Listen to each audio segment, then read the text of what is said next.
We'll start off with the big one. John Cena and Cody Rhodes, match of the night, maybe match of the year. I had zero expectations for this match. I did not think it was going to be good. I honestly thought it was going to be the opposite. I thought the Punk fight was going to be a little bit better than it was, and I thought this was just going to like close out the night.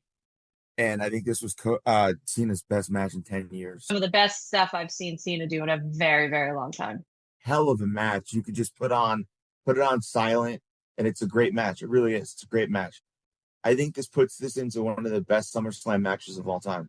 When John Cena came up from the stage with Cody on his shoulders, yes, the lights shut. That was dope. That was we were talking about the hardcore stuff, right? I think this is a perfect example of how you still do a hardcore match or a street fight without, sticking screwdrivers in people's knees. Yeah. And, hitting people in the head with an ice pick and light tubes and all that stuff. Yeah. I think this was a great example of how you do it. I completely agree. This is how the big boys do it. Sorry, AEW. When you start using hypodermic needles in your match, it's disgusting. It turns me off. I don't want to see people go through glass.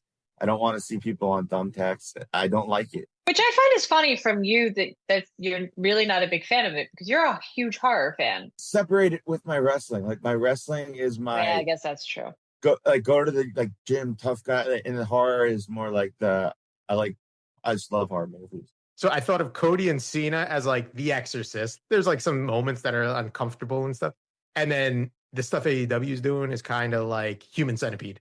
Brock Lesnar returns. And I think this was probably, I know the Rollins thing was shocking. This was more shocking to me because nobody saw it coming. Nobody knew this was coming. There was a slight hint of a whisper of a rumor, but nobody knew. Nobody knew. And I'm surprised they're pushing it towards Cena. This is at least what it seems like it is, because the last match he had was with Cody. So that could have been a really good pickup where they left off situation. But I guess they're trying to build a bigger story to send off Cena. When he came out last night and I heard that first note of the music hit, I marked out like a kid, man. I'm 41 years old. I shouldn't be doing this. Popped like a little kid too. Kate just fell asleep, and I was like, when his music hit, I was like, oh, I was like, Joe's freaking out right now. Crazy to say this, but I don't think he's looked more of a badass than he does right now.